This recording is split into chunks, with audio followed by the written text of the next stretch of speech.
Hi, Mr. Layton, back again in this video number 10 through our music resource packet or the music resource book. We're dedicating ourselves to excellence, and in this lesson, we're talking about articulations. Now, what is articulation? Does it mean to articulate when playing an instrument? Well, this is what we're doing. We're talking about how we're using our tongue, or to be more advanced, when we're talking about more advanced music, the placement of our tongue. But really, for middle school level or beginner, middle school level, intermediate, is to start the note with our tongue, or how the note is played, the sounding of the note, the length of each note. And we're kind of getting into the specifics of each length, especially when we're talking about a regular quarter note, whether it's staccato, whether it's accented, tenuto marking, or marcato. So there's that's when we kind of get into the nitty gritty, and not everybody agrees on the length of each one, especially when you're talking about different styles of music, right? When you're talking about rock and roll or classical music or different schools of thoughts. But this is going to be general information for an average middle school band student. So, a clear understanding of articulations and how they are played is very important to create a good, uniformed ensemble sound. So, that's the idea. We want to be uniformed. Uniform ensemble sound. That means we want to sound all the same. When we see a staccato, is it all going to sound dit, dit, dit? We want to match.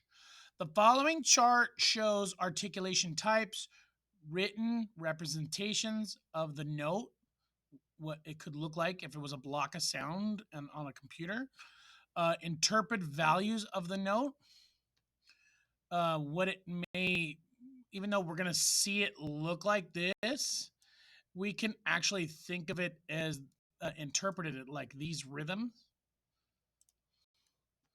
Okay, and then visual representation. That's really this part.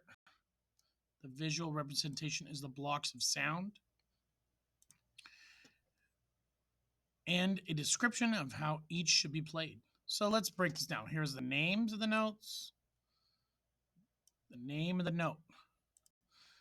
So this would be just a regular quarter note or whatever note we're talking about. It could be an eighth note or something like that. But this is what it looks like. This is what you see in the music.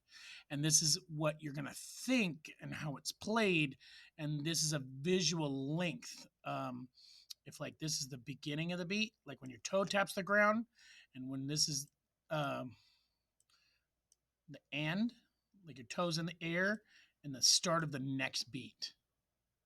So that's like the downbeat of 1 and 2. So regular quarter notes, there's just a slight separated sound. Ta, ta, ta. It's really hard to demonstrate that on piano, but if I were to play it on a flute, say,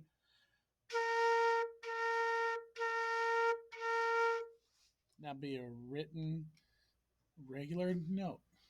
Staccato, lightly separated, almost half the value. So you can think of it as an eighth note followed by a rest. I like to say that it's really as short as possible, because if we have our players playing short, it's gonna translate to the audience as short. So we need to really make it as short as possible, even shorter than you might think. So that's 4 quarter notes. I like to have my flute players and clarinet players, all my high instruments, do super short. Dit, dit.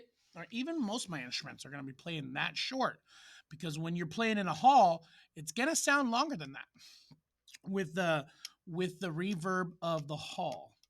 Okay, accent's heavy, detached. So that means we're slightly louder than the other notes, but there's this V shape is like a natural decay and there's a little bit of detachment, like on a staccato.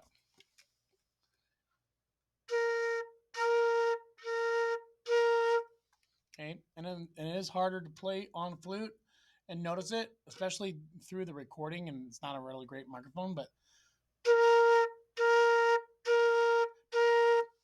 right. Tenuto means that it's going to be full length. We are trying to accomplish no space in between. So unlike the quarter note, we want no space, no separation.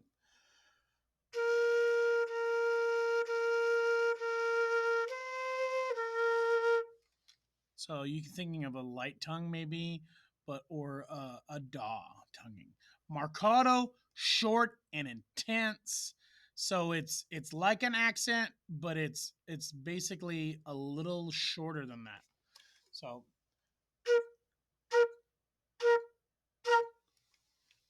and I'm not a world class flute player.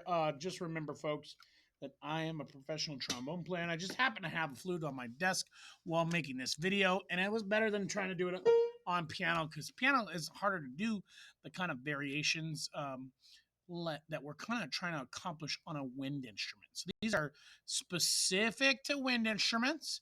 If you were to play, if you're playing electric bass or percussion, we're going to accomplish these a different way too. But mainly, what I'm describing is how you would play it on a wind instrument. Okay, so the last part in the column for visual length of the note, each box is represented of one beat. So that's what I kind of explained. And the shaded area is the length of the note should be played within that beat. So I hope this video helped break down what you're seeing on this page of that packet. And we're mainly talking about how we're going to play it on a wind instrument. Thank you for watching my video on articulations. In the next video, I'm going to talk about phrasing. Okay, so thank you for watching, and I'll see you in the next video.